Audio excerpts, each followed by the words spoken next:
120 min insan bir gün Qədir Xumda Peyğəmbərin bu ayəsini eşitdilər, əlbəəl gəlib 3 gün beyyət elədilər. Peyğəmbər dünyasını değişən kimi gəlib Əhl-i Beytin qapısını yandırdılar. Quranı silməzdilər, ayəni adları təhrif eləməzdilər deyirsiniz. Niyə eləməzdilər? Ona görə vəziyyət ciddidir. Vəziyyət ciddidir. Hətta üzr istəyirəm hacı, hətta Əhl-i Beytin imamlar dünyasını dəyişəndə bəzən qəbirləri, İmam Əli əleyhissalamın qəbri gizli qalmadı mı? Nəyə görə? Hətta qəbrin dağıdılması, çıxarılması, ehtiramsız olması da var idi. Bəli. Şübhəsiz ki, zikri biz nazil etdik. Əlbəttə, biz də onu qoruyacağıq. Rəbbinin kitabından sənə vəhy olunanları oxu. Onun kəlmələrini heç kəs dəyişdirə bilməz. Ondan başqa heç bir sığınacaq tapa bilməzsən.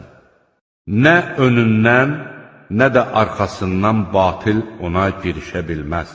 O, müdrik, tərifə layiq Allah tərəfindən nazil edilmişdir. Həqiqətən bu, ehtirama layiq Qur'andır. Qorunub saxlanılan yazıdadır. Bəli, bu, şanlı Qur'andır. O, mühafizə edilən lövhədədir. Yoldan etiqadı budur ki, Quran təhrif olunur. Bir də hərdən təqiyyə, onlarda ibadətin ən əfsəl növlərindən də təqiyyə.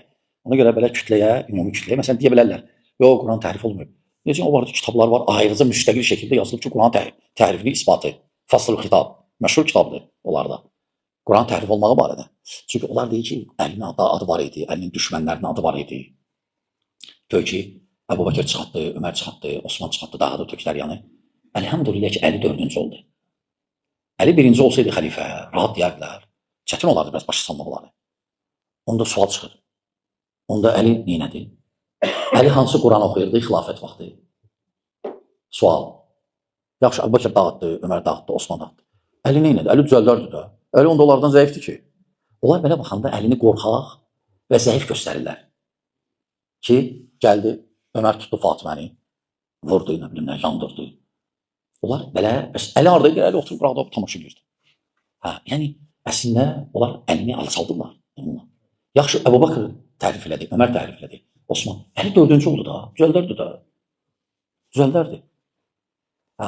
Onlar üçün o Quranda heç nə olmadığına görə, onlar sadəcə nə ediblər? Onlar deyiblər, hələlik oxuyun bunu. Hələlik oxuyun bunu. O şey gətirməyəcək, 12-ci gətirənəcək. 12-ci gətirəndən sonra o şey onu oxuyacaq. Hələlik oxuyun da, yola verin. Artıq onu deyə bilmirlər axı, müsəlmanlar, hətta ətrafındakilər, onların çoxsu, baxmayın, onlarda da ağıl sahiblər, olar inşallah, var. Yəni, bəzi cəfəngiyatı, onlar özləri qəbul eləmir. Bir dənə o fanatlarından başqa, fanatları nə deyirsən, hazırda eləməyə və inanır hər şeyə. Nə deyirlər? Amma baxma, ağıl sahiblər, onlarda var. Onlar qəbul eləməz. Ona görə onlar deyirlər ki, bu Quranı hələlik oxuyun, ta 12-ci gətirməyincə. Aydın qardaşlar. Budur söhbət. Hətta Kuleyni Usul-u Kəfidə deyir ki, Quran hansı ki Cəbrail gətirmişdi, 17 min ayə idi. Hələ o Fatimənin Musafı vardı, yəni 3 dəfə böyük idi. İndiki Quranda neçə 6 min neçə ayədir. 17 min ayədir, 2 dəfə ondan böyük. 3 dəfə, 3, hə. Onlarda biri var, Xoi, həlak olub Xoi. Allahın alimi idi, Iraklı. O deyir ki, yəni o Əli ibn Əbi Talibin Quranı var idi təfsirlə. Ona görə sayanlar təfsiri də sayıb. 17 olub, 17 min, ya boş söhbətdir. Çünki orada rivayətdə gəlir 17 min ayə Kuleynidə.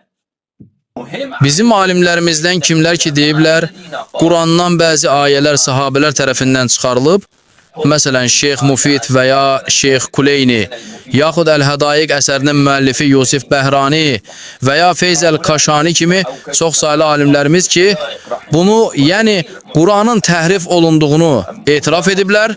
Onlar bununla yanaşı həm də deyiblər ki, İmam Əli özü Quranı toplayıb və onun cəm etdiyi Quran tamdır və onda heç bir naqisliyi yoxdur və İmam sahibə zaman zuhur edəndə o Quranı gətirəcək və Quranın bütün ayələrini ortaya çıxardacaq.